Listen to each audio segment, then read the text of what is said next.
Donc on accueille au sein de ce comité Madame Ivana Obradovic, qui est directrice adjointe de l'Observatoire français des drogues et toxicomanie. Et donc il nous fait le plaisir de venir nous présenter un état des lieux de la consommation de cannabis en France, au sens large et peut-être plus récréatif du terme, mais ce qui est important quand même pour contextualiser nos débats. Je vous laisse présenter. Bonjour à toutes et tous. Donc effectivement, on va commencer avec le tableau assez large de la consommation de cannabis en France. Je vais m'appuyer pour cette présentation sur des données quantitatives et qualitatives qui sont produites par l'OFDT depuis maintenant 2 décennies. En commençant peut-être avec quelques chiffres, quelques ordres de grandeur. Donc, vous le savez, on a en France aujourd'hui 17 millions d'expérimentateurs de cannabis, 5 millions d'usagers dans l'année, 1,4 million d'usagers réguliers et 700 000 usagers quotidiens. Donc, cette estimation, on l'obtient en mettant bout à bout l'ensemble des sources d'enquête qui sont disponibles, depuis les enquêtes en population scolaire qui commencent à l'âge de 11 ans, jusqu'au baromètre santé qui va jusqu'à 75 ans. Donc ça permet d'obtenir cette estimation qui montre que le cannabis arrive loin derrière les produits légalement accessibles aux adultes, l'alcool et le tabac, mais loin devant tous les autres produits illicites. Vous voyez que l'ordre de grandeur est de 1 à 10 à peu près entre le cannabis et la cocaïne, qu'il s'agisse d'expérimentation ou d'usage dans l'année.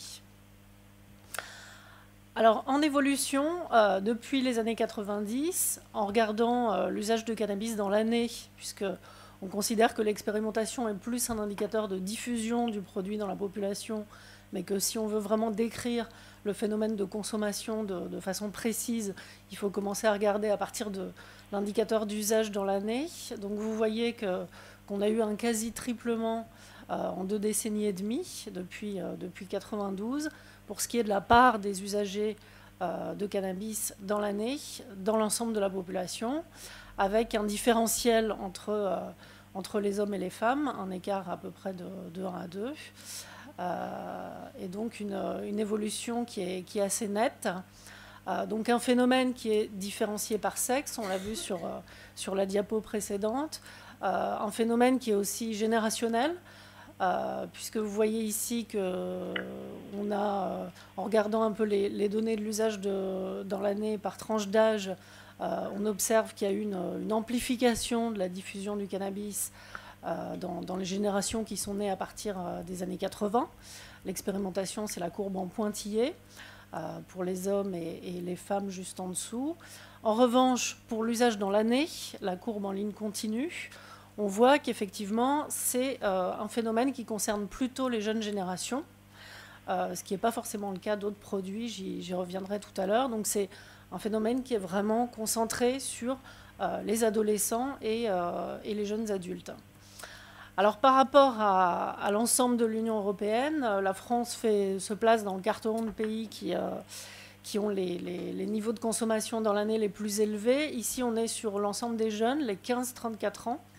Donc vous voyez qu'avec quelques pays du Sud et un peu moins du Nord, la France se classe dans le haut du tableau européen pour ce qui est de l'usage dans l'année chez les jeunes. Donc je vous le disais tout à l'heure, quand on passe sur l'indicateur de l'usage régulier de cannabis selon l'âge, on s'aperçoit, donc le cannabis est tout à droite, on s'aperçoit que c'est des consommations qui sont concentrées dans les tranches d'âge les plus jeunes, à l'inverse de l'alcool, puisque le niveau d'usage régulier augmente avec l'âge, et à l'inverse aussi du tabagisme, qui est un phénomène qui concerne plutôt le début de l'âge adulte et de la vie active. Alors, puisque c'est un phénomène qui est concentré sur les populations jeunes, on sait que la précocité est un facteur pronostic particulièrement défavorable quant à un usage problématique ultérieur. Donc il y a un mythe qui a la vie dure, qui est celui d'une précocité croissante des usagers de cannabis. Vous voyez que quand on regarde sur une plus longue période, d'une quinzaine d'années, on a exactement le même âge moyen d'expérimentation pour le cannabis en 2000 et en 2017, qui est autour de 15,3 ans. Donc ça veut dire qu'à l'adolescence, on a une séquence de diffusion qui se déroule entre 14 et 15 ans et demi, en gros, avec d'abord le tabac, puis le passage au tabagisme quotidien, la première ivresse et le premier joint, dans l'ordre. Alors, la seule évolution marquante en termes de précocité, finalement, c'est, vous le voyez avec les deux courbes du bas, c'est le fait que le passage entre la première cigarette et le passage à un tabagisme quotidien est de plus en plus resserré par rapport aux générations précédentes. Alors en évolution depuis les années 2000, grâce à l'enquête Escapade qui est menée à 17 ans auprès de l'ensemble d'une génération et qui est donc assez représentative de la population adolescente. Les seuls qui ne sont pas inclus dans l'enquête, c'est les jeunes de nationalité étrangère, mais sinon on a les garçons et les filles. Et donc, deux choses, on compare ici le cannabis qui est à droite au tabac et à l'alcool qui sont à gauche. Vous voyez d'abord que les niveaux d'expérimentation du cannabis sont montés jusqu'à peu près un jeune sur deux à 17 ans qui avait expérimenté en 2014 du cannabis. C'est un niveau qui est plutôt en baisse, ce sera confirmé avec les résultats de la prochaine enquête, à l'image d'une baisse générale pour l'ensemble des produits. Vous voyez qu'entre 2014 et 2017, qu'il s'agisse d'expérimentation, d'usage dans le mois ou d'usage régulier de tabac, d'alcool ou de cannabis, on a à chaque fois des niveaux qui sont en recul. L'autre aspect intéressant de cette diapo, c'est la quasi-superposition entre les courbes de l'usage régulier d'alcool et de l'usage régulier de cannabis, sachant que ça recoupe en partie les mêmes populations. Donc ça, c'est un phénomène aussi qui est intéressant à surveiller. Quand on regarde l'évolution de ces usages par sexe, on voit une première chose, d'abord sur le tabac et l'expérimentation d'alcool, des courbes qui se superposent quasiment entre les garçons et les filles à 17 ans. En revanche, on a toujours un écart pour l'usage régulier d'alcool et l'usage régulier de cannabis, même si cet écart tend à se resserrer, et qu'on a donc une convergence des comportements selon le sexe qui semble s'accentuer dans la période récente. Alors je reviens sur l'indicateur de la diffusion du cannabis, juste pour en dire un mot à l'échelle territoriale. Donc vous voyez que la diffusion du cannabis est assez homogène à 17 ans sur l'ensemble du territoire, avec la moitié sud de la France et l'ouest qui sont particulièrement touchés, qui affichent des niveaux d'expérimentation qui sont au-dessus de la moyenne métropolitaine. Quand on regarde l'usage régulier, on retrouve à peu près la même géographie.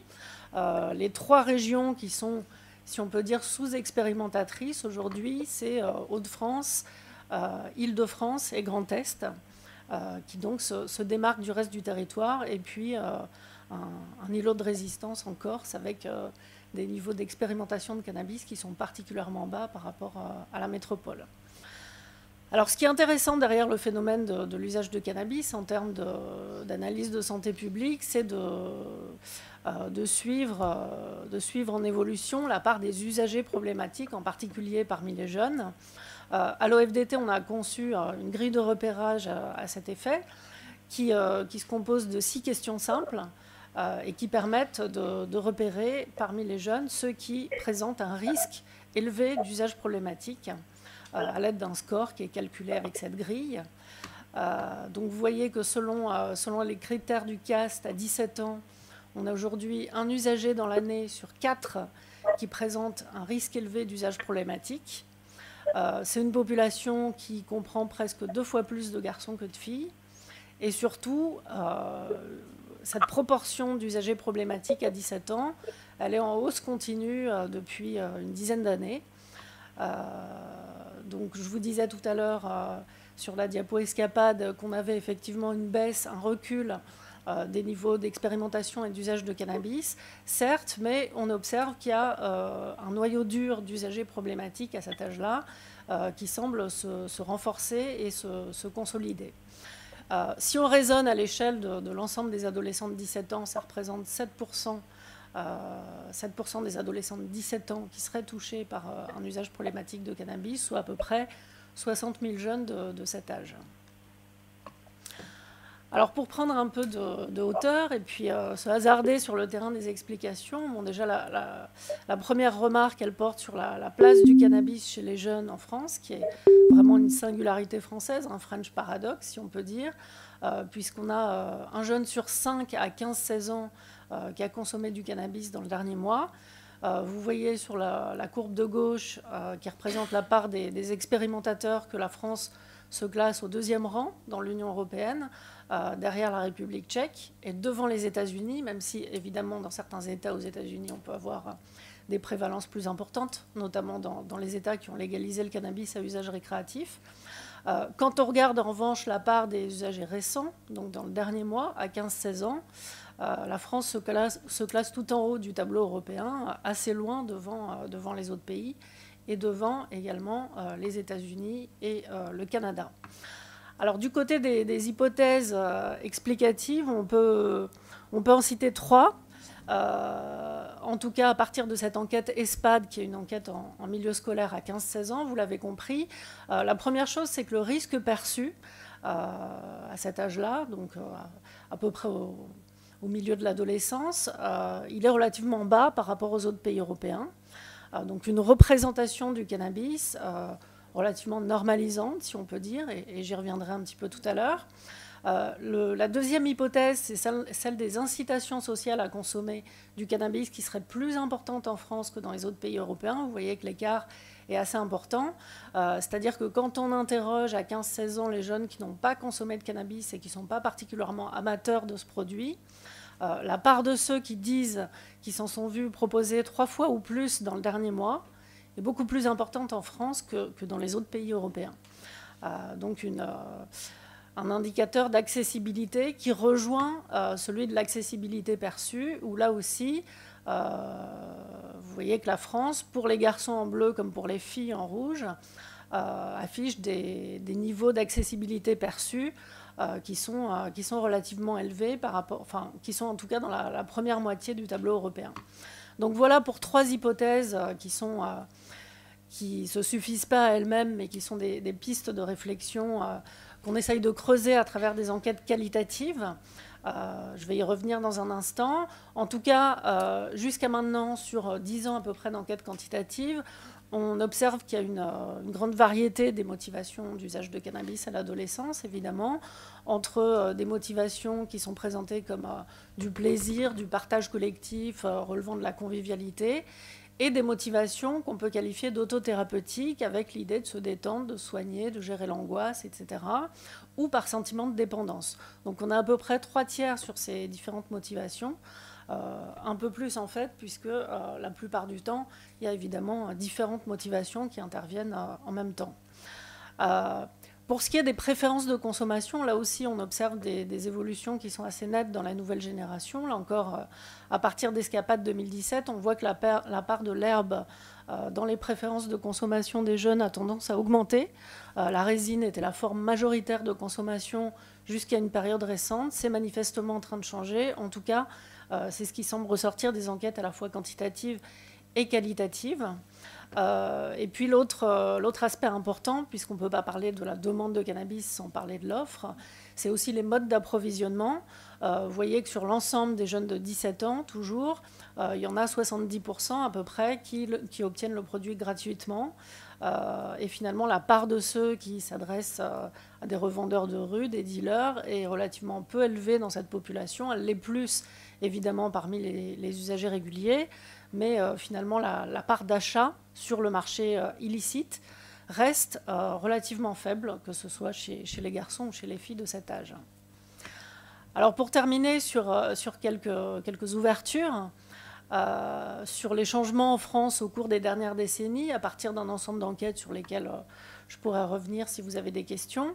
La première chose, c'est une évolution assez importante du sentiment d'information sur le cannabis depuis les années 2000. La première grande campagne sur le sujet qui a été menée en 2004, « Le cannabis est une réalité », je la cite, a contribué manifestement à ouvrir le champ des connaissances au sein du grand public sur le cannabis. La deuxième évolution marquante, elle tient à la perception des risques qui sont liés au cannabis. C'est-à-dire qu'on s'aperçoit, grâce à une enquête qui s'appelle Europe, qu'on va reconduire d'ici la fin de l'année et qui permettra justement de mesurer les évolutions.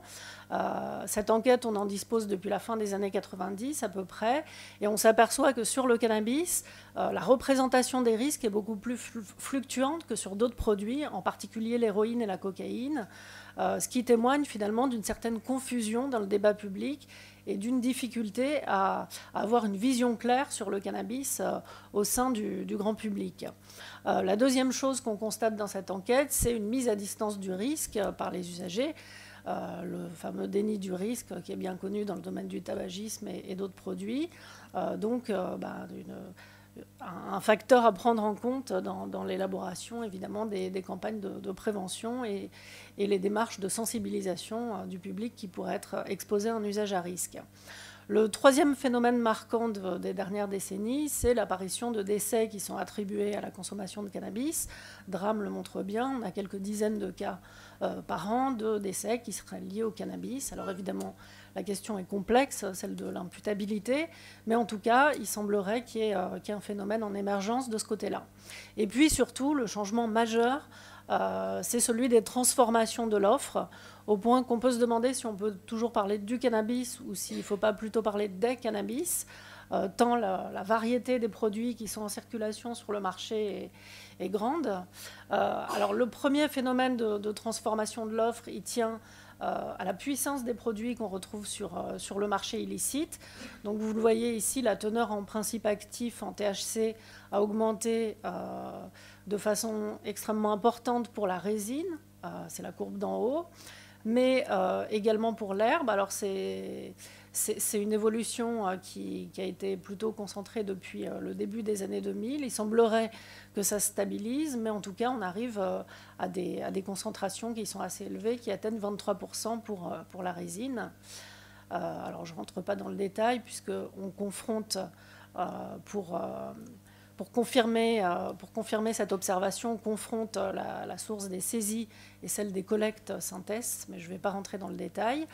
Et puis, sur la pureté du cannabis, là encore, en comparaison européenne, on s'aperçoit que la France, en rouge, arrive dans les pays qui affichent les concentrations moyennes en THC les plus importantes, que ce soit pour la résine ou l'herbe.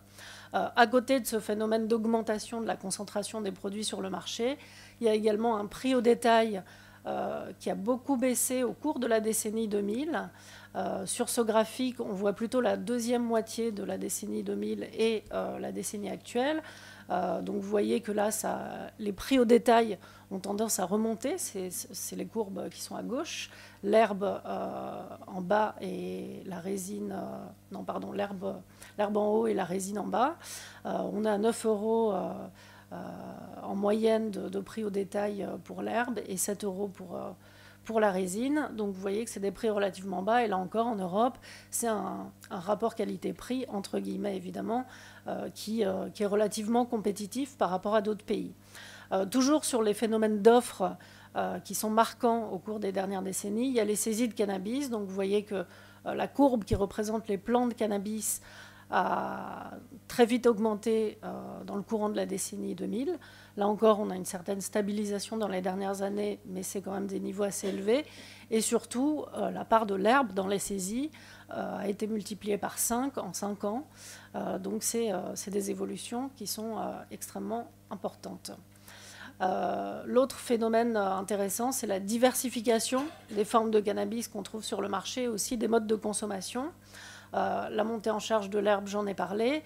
Il y a également l'essor des cannabinoïdes de synthèse qui sont en général achetés sur Internet, en particulier le Spice, qui est la forme peut-être la plus connue, avec une présentation sous un jour favorable sur Internet, avec l'idée que ça serait une alternative présentée comme légale au cannabis illicite. Il y a également des variétés hybrides de résine qui sont en circulation, qui sont importées du Maroc, du cannabis sous forme d'huile, des nouvelles consommations sous forme de dabbing, un peu à la manière de l'opium, de concentré de cannabis sous forme wax, par exemple. Ça, c'est un phénomène qui a été très à la mode au Colorado, qui a été le premier État américain à légaliser le cannabis à usage récréatif. Donc il y a évidemment des phénomènes de diffusion, des modes de consommation dans les États qui ont légalisé, qui se retrouvent en Europe, en particulier à travers les forums d'usagers. Donc on peut se poser effectivement la question d'une normalisation croissante du cannabis. C'est un peu ce que montre aussi l'enquête qualitative Aramis, qu'on a menée pendant 3 ans auprès d'à peu près 200 mineurs qui ont été interrogés en face à face avec des entretiens assez approfondis sur leur première fois avec les différents produits et surtout leur trajectoire d'usage par la suite. Ce qu'on voit en gros, c'est que le cannabis produit rarement des désagréments la première fois, ce qui n'est pas du tout le cas du tabac, qui est une consommation en général peu appréciée dès la première fois. Certains jeunes parlent même de révélation. Le deuxième élément, c'est que la dénormalisation du tabac, qu'on voit bien à travers les enquêtes de consommation, semblerait aller de pair avec une certaine normalisation du cannabis, en tout cas sous forme d'herbe, avec une image assez favorable de ce produit dans les jeunes générations, en particulier les mineurs, l'image d'un produit bio, à l'inverse de la cigarette qui est perçue comme chimique, avec un risque mortel. Il y a également une assez bonne connaissance des systèmes d'accès au cannabis thérapeutique dans d'autres pays.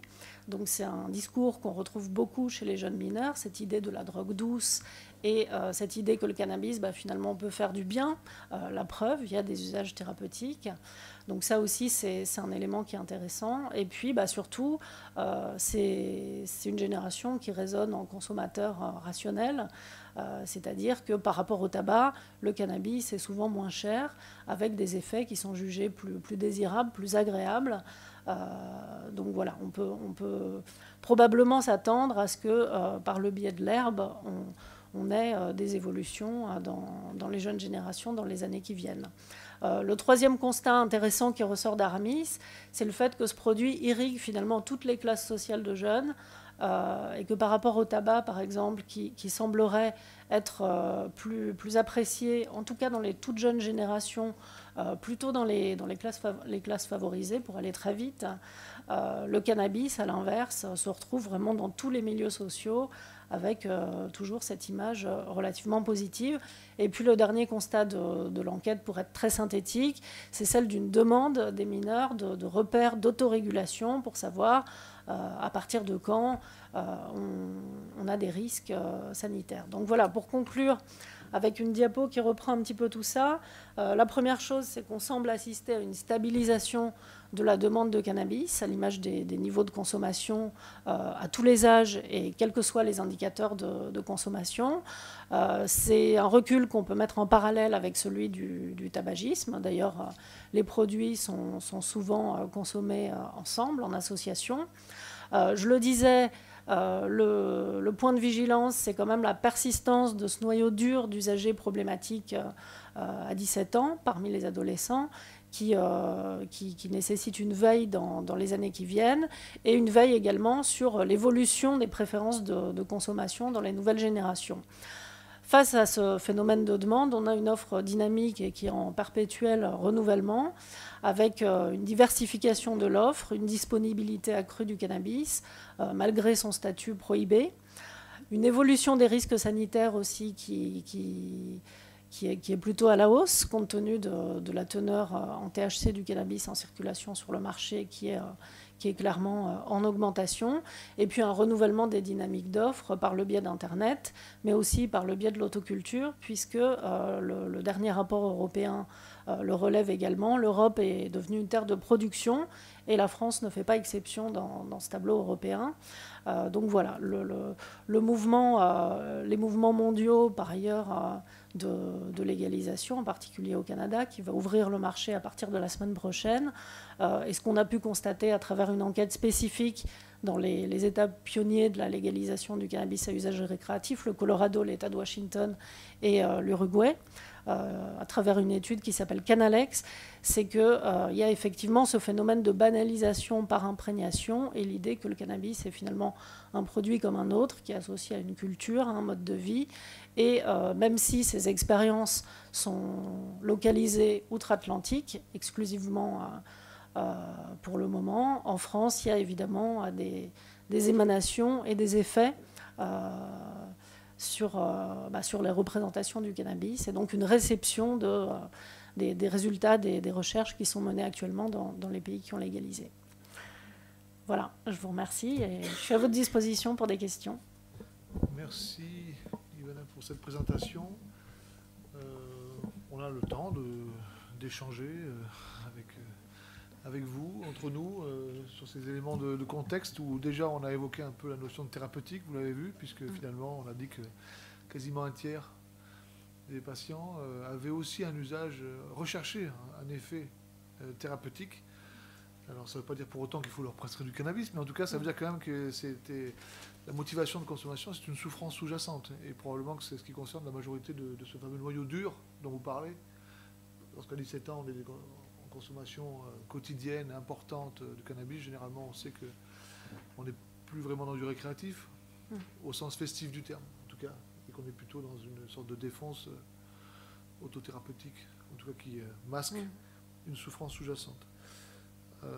C'est intéressant effectivement aussi de s'interroger par rapport à ce que vous venez de dire sur l'impact sur les représentations sociétales que ça peut avoir, puisqu'on va discuter du cannabis thérapeutique, et donc ça aura probablement un impact sur la perception de cette substance dans notre société, en modifiant son statut. Ça devient aussi, non pas un médicament, mais en tout cas un produit utilisé à visée thérapeutique, légalement, ça peut modifier les choses. C'est ce qui a été dit, ça a été le cas aux États-Unis, notamment, je crois. Je vous laisse, je ne sais pas qui souhaite. Oui, Yvan Kakowski, et puis Marie Geoffrey. Un peu la même remarque, c'est-à-dire que c'est vrai que le fait qu'on puisse utiliser le cannabis à des fins thérapeutiques, c'est sûr que c'est un amalgame qui doit être assez difficile à contrebalancer. Enfin, j'imagine qu'il y aura à travailler sur le sujet. J'ai vu une question, c'était sur les jeunes à problème. Est-ce qu'on sait à peu près les repérer en termes social, en termes, est-ce que c'est aussi très réparti Alors c'est assez bien réparti. Il y a quand même quelques facteurs qui les caractérisent. D'abord, ils sont notablement plus nombreux parmi les jeunes en apprentissage ou sortis du système scolaire par rapport aux lycéens. En tout cas, quand on regarde Escapade à 17 ans. C'est également des adolescents qui sont en défaut de supervision parentale. Ça, on le voit à travers l'enquête qu'on mène auprès des collégiens, HBSC, sous l'égide de l'OMS. Donc quand on regarde les adolescents de 11, 13 et 15 ans, on s'aperçoit que c'est ceux qui ont des permissions de sortie plus ouvertes et relativement peu d'encadrement parental qui se retrouvent parmi les usagers problématiques. C'est les deux grands facteurs qui ressortent. Et puis, il y a évidemment la question de la précocité qui est un marqueur extrêmement important de l'usage problématique. Moi, j'avais également une question sur... merci Ivana déjà pour cette présentation très claire, très complète. J'avais une question sur les usages thérapeutiques également chez les jeunes. Plusieurs questions. La première, c'était de savoir si sur ces 3 tiers-là et sur ceux qui déclarent utiliser le cannabis pour des raisons thérapeutiques, est-ce qu'ils ont un profil particulier ? Ça, c'était ma première question. Et ma deuxième question, c'était est-ce qu'on pourrait avoir plus d'éléments sur cet usage thérapeutique ? Est-ce que ça renvoie à ce que tu disais, c'est-à-dire l'idée peut-être d'un produit plus naturel et donc une substitution, le cannabis qui viendrait substituer par exemple l'usage de benzodiazépines ou de traitements médicamenteux. Donc je me posais cette question-là. Est-ce que ça renvoie, comme le disait Nicolas Authier, uniquement à la question de la souffrance ? Ou alors est-ce que c'est aussi peut-être un usage thérapeutique qui est pour se sentir un peu mieux sans qu'il y ait une très grosse souffrance derrière ? Donc voilà, j'avais envie d'avoir un peu plus d'éléments sur cette question. Alors, on a des éléments qui sont partiels, qui ne permettent pas forcément de répondre à toutes ces questions. Sur le transfert des consommations avec les benzodiazépines, c'est quelque chose qu'on ne voit pas à 17 ans. C'est un âge trop jeune pour constater ce genre de choses. En revanche, effectivement, parmi les usagers qui se voient comme usagers autothérapeutiques, on a une plus grande proportion de jeunes filles. Ça, c'est assez net. Et c'est une proportion qui est encore plus importante quand on regarde le public des jeunes qui sont accueillis dans les consultations jeunes consommateurs, qui, eux, pour le coup, sont très souvent engagés dans des usages qui qualifient eux-mêmes d'autothérapeutiques. Le deuxième élément qui va de pair avec l'usage désigné comme autothérapeutique, c'est les troubles du sommeil. Ça ressort très fortement. Et on le retrouve, là encore, dans le public des consultations jeunes consommateurs. En tout cas, ce qui est intéressant à relever, et ça on le voit à travers les enquêtes plutôt qualitatives, c'est que c'est vraiment une catégorie de pensée, s'agissant du cannabis, cette idée d'un usage autothérapeutique qu'on ne retrouve pas pour l'alcool et le tabac, évidemment. Donc, effectivement, cette confusion entre les types d'usages récréatifs, médical et parfois religieux, comme en Jamaïque, puisque ça a été légalisé pour des usages religieux. Georges Brousse et puis Serge Perrault. Oui, merci beaucoup pour ce bilan sur la consommation de cannabis. Juste sur ce terme d'autothérapeutique chez les jeunes, moi, je suis toujours un petit peu en difficulté vis-à-vis de ça, sur la représentation qu'ils ont de leur prise. Et on le voit bien, notamment par rapport à l'alcool également. Ce terme, alors moi j'essaie de ne pas utiliser ce terme d'autothérapeutique, mais je préfère le terme d'autosoulagement. Alors après, ça se charge à nous de peut-être faire une nuance entre qu'est-ce que la thérapeutique et qu'est-ce que le soulagement. Mais on voit bien, même sur la consommation d'alcool, chez les très jeunes, dans leur consommation, il y a cette part de soulagement, d'une anxiété, de troubles du sommeil, enfin d'un besoin de soulager quelque chose. Et c'est vrai qu'on constitue d'emblée, en utilisant le terme d'autothérapeutique, on induit quand même quelque chose de l'ordre d'un médicament qui serait pris pour prendre quelque chose, or c'est une drogue qui est prise pour soulager un trouble parce que ça a un effet psychoactif. Et je pense que je suis un peu gêné avec ça, mais je comprends bien la difficulté. Et c'est vrai que dans les enquêtes, ce qu'on voit bien, ce que disent les jeunes, dans les votes notamment, c'est à type de défonce, à type pour décrocher, à type pour soulager du stress. C'est une difficulté très large sur les aspects psychoactifs d'un produit, mais qu'a également l'alcool, qu'a peut-être le tabac, pas dans la première prise, vous avez raison, mais souvent on voit bien qu'ensuite, il y a quand même cette prise de tabac à visée d'augmenteurs cognitifs, par exemple, qui prennent pour augmenter leur performance. Alors ça, c'est un point, alors c'est plus une remarque qu'une question, mais en tout cas, je vous remercie pour l'ensemble de ces aspects. Ma question, c'était, est-ce que vous avez à l'inverse, est-ce que vous avez des éléments sur la prise de cannabis chez des personnes plus âgées, dans des aspects pour des thérapeutiques de douleur, et non pas pour des thérapeutiques autothérapeutiques de soulagement, d'anxiété ou trouble du sommeil? Alors, sur la première remarque, vous avez raison, ça me donne l'occasion de préciser que ce que j'ai appelé un peu rapidement motivation autothérapeutique, c'est une question qu'on a reprise terme à terme dans différentes enquêtes, qui cite des modalités de réponse pour les motivations d'usage, notamment celle de lutter contre le stress, l'anxiété et pour mieux dormir. Donc voilà, c'est ça que j'ai agrégé dans la motivation autothérapeutique qui pourrait être effectivement de l'auto-soulagement, peut-être de manière, ça serait peut-être plus rigoureux de l'appeler comme ça. Sur le deuxième élément, à ma connaissance, dans le baromètre santé, qui est l'enquête qui porte sur les adultes, on n'a pas les motivations de ce type. Voilà, là, pour le coup, c'est le statut légal, sans forcément empêcher ce type d'interrogation, influe effectivement sur les questions qu'on pose et on n'a pas ces éléments-là pour faire le lien entre usage de cannabis et lutte contre la douleur. Merci pour votre très beau panorama, très, très clair. Moi, j'avais une question sur cette stabilisation, voire décroissance de la demande. Est-ce que vous avez des éléments explicatifs, puisque finalement, c'est un peu paradoxal, puisqu'au contraire, on voit qu'il y a une imprégnation qui gagne, une banalisation. Est-ce que c'est essentiellement lié au recul du tabagisme ou à d'autres éléments? Alors, c'est un recul qu'on voit à 17 ans. Donc on a des hypothèses qui sont en lien avec les transformations des pratiques de vie des adolescents.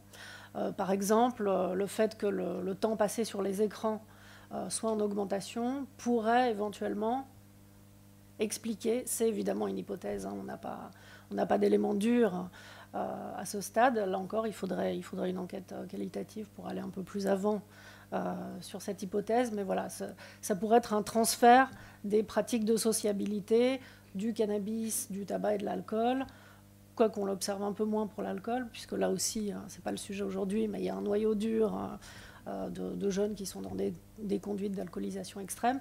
Donc il y aurait ce transfert des usages de cannabis vers des usages d'écran et des pratiques de sociabilité un peu modifiées. Merci beaucoup pour cette présentation. Je voulais avoir vos retours sur l'état actuel de la lutte et de la prévention contre ce phénomène, à vrai dire, que vous décrivez si bien. Existe-t-il en France des programmes officiels de prévention ou de lutte contre la consommation du cannabis à titre récréatif chez les jeunes? Alors la première grande campagne de prévention, c'était, je l'ai dit, au milieu des années 2000. Depuis, il n'y en a pas eu de spécifique sur le cannabis de cette ampleur. C'est un produit qui est traité, qui est mis un peu pas sur le même plan que les autres, mais qui est traité dans le cadre de campagnes généralistes. En revanche, depuis 10 ans, il y a un dispositif qui cible les jeunes usagers de cannabis. C'est celui des consultations jeunes consommateurs. Et on voit que c'est un dispositif qui est de plus en plus attractif et qui attire, enfin qui est ouvert non seulement aux jeunes consommateurs, mais aussi à leurs parents. Donc c'est une partie du public jeune qui est orienté vers ces consultations est adressée par la justice, c'est à peu près la moitié. Donc ce n'est pas forcément les plus adhérents à une démarche de sensibilisation, d'éducation thérapeutique, d'éducation au risque. Mais pour l'autre moitié qui est adressée par un professionnel de santé, par le milieu scolaire, par les parents, on a des résultats qui sont plus satisfaisants en termes d'adhésion thérapeutique et de sensibilisation au risque. Donc voilà, c'est vraiment ce dispositif-là qui est le guichet d'accueil un peu aujourd'hui pour cette population de jeunes usagers de cannabis. C'est vrai qu'il y a une frontière qui est assez ténue entre le récréatif et le thérapeutique, c'est pas ou l'autosoulagement, pour reprendre le terme qui est assez pertinent effectivement évoqué par Georges Brousse, parce que l'apaisement, on voit dans la problématique du cannabidiol en ce moment, depuis quelques mois, quelques années, où on n'est pas dans quelque chose de très, très fort en termes au sens thérapeutique du terme, mais ça apporte un mieux-être. Ou un moins mal-être, ou parfois juste un mieux-être, c'est-à-dire qu'on est mieux avec ça, on peut fonctionner sans, mais avec on est mieux. Ça existe avec l'alcool, ça existe avec d'autres produits. Est-ce que c'est thérapeutique ça? Est-ce que c'est récréatif? Est-ce que c'est ni l'un ni l'autre? Est-ce que c'est juste humain de rechercher de temps en temps des sensations agréables? C'est un peu, ça complique un peu les choses parce qu'on veut toujours mettre les gens dans des cases, effectivement. On a toujours cette tendance à vouloir les mettre dans des cases, parce que c'est plus simple après, pour faire des statistiques, effectivement. Mais bon, je pense que c'est... Oui, Marie, tu veux rebondir là-dessus? Ah oui, bien sûr, c'est tout pour ça. Oui, sur cette question-là, moi, je suis aussi très intéressée par la distinction que faisait Georges. Je pense ce qui est important aussi, c'est de recontextualiser, Ivana l'a évoqué un petit peu, mais les réponses qui sont faites par les jeunes dans un contexte français qui est un contexte de législation répressive. Et donc on peut se demander aussi dans quelle mesure ces usages qui sont présentés comme thérapeutiques ne sont pas présentés aussi comme thérapeutiques chez les jeunes parce que ça leur semble plus acceptable vis-à-vis de la loi. Et je pense aussi aux questions, par exemple, tu évoquais le fait que c'est beaucoup plus prononcé chez les filles. Là aussi, il y a des normes sociales vis-à-vis de l'usage chez les femmes qui sont beaucoup plus négatives. Donc on peut aussi se demander ce qu'il y a vraiment derrière.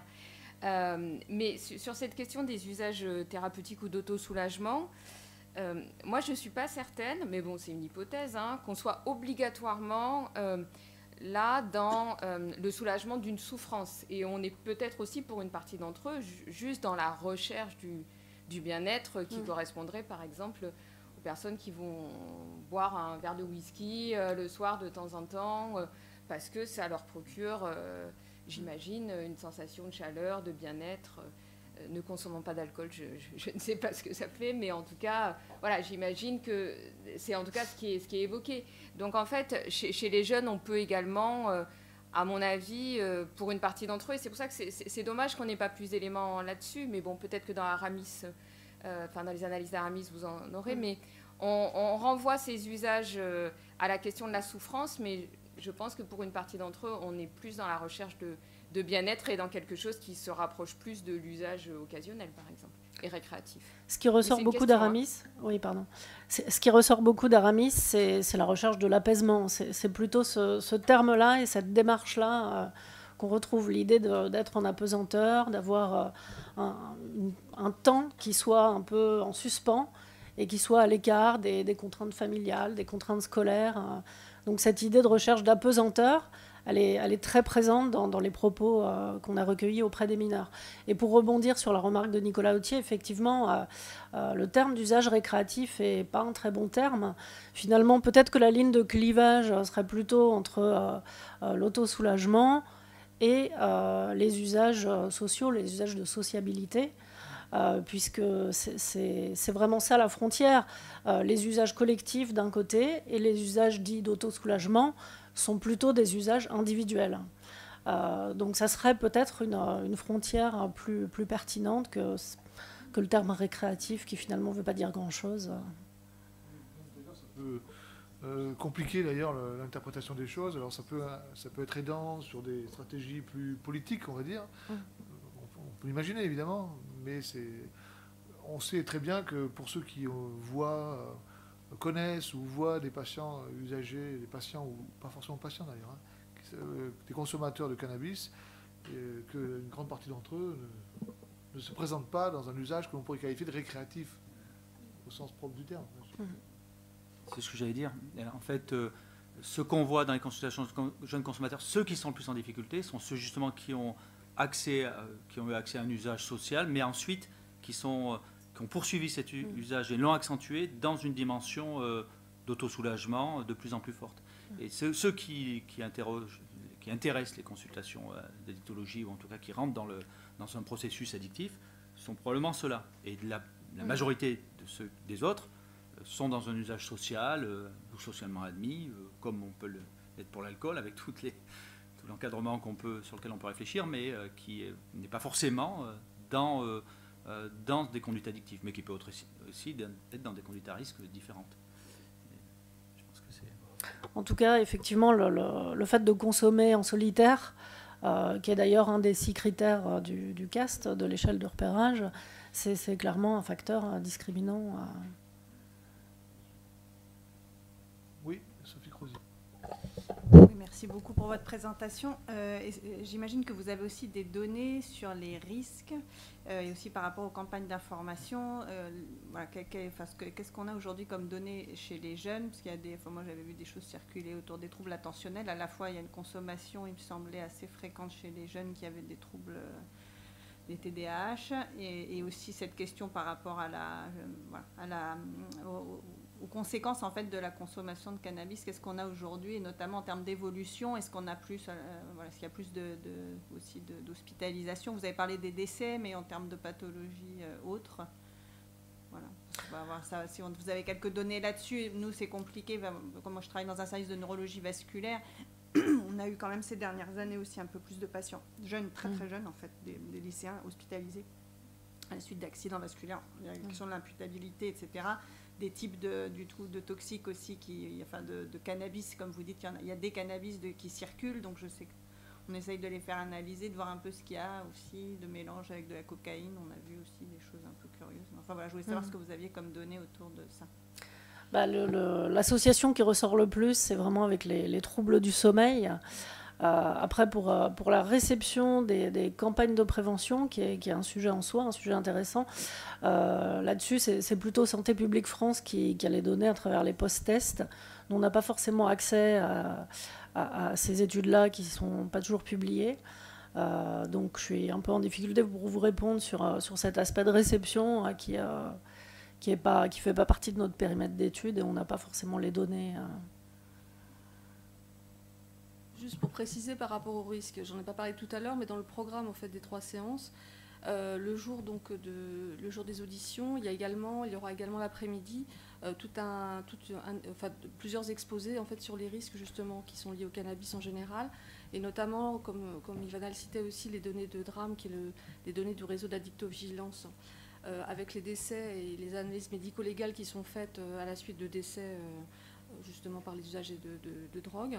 Donc on aura ces données-là. Effectivement, par rapport au risque cardiovasculaire, maintenant ce qu'on va ressortir, c'est des décès directement imputables en fait à la consommation de cannabis. Donc ça, c'est des choses aussi qu'on vous exposera. On aura également des données des centres d'addictovigilance aussi sur les risques liés au cannabis, alors on va plus le dire récréatif, mais en tous les cas les données liées vraiment au cannabis. Et puis par ailleurs aussi, on a sollicité les centres antipoison pour qu'ils nous communiquent un petit peu, donc c'est un peu une étude rapide, mais en tous les cas les données dont ils disposent en termes d'usage de cannabis. Donc vous aurez un point plus complet aussi sur les risques à ce moment-là. Bien, je vous remercie. Oui, Laure Coppel. Une dernière question, je me demandais si dans votre office vous avez accès à des données là qui ne sont pas tout à fait le thème, mais quand même, c'est l'utilisation des thérapies médicamenteuses qui peuvent être utilisées dans le domaine de la douleur pour des visées hors thérapeutiques. Enfin, c'est-à-dire, est-ce que vous avez des données sur l'utilisation des médicaments qu'on prescrit couramment en douleur, notamment autour de la morphine, dans un usage qui est dévié? On n'a pas de données de première main. Et oui, par ailleurs, je précise qu'on a un observatoire et pas un office. Ceci explique cela, peut-être, qu'on n'ait pas les données. Mais non, c'est pas des données qu'on a eu l'occasion de traiter jusqu'à maintenant. Mais ça fait partie des projets.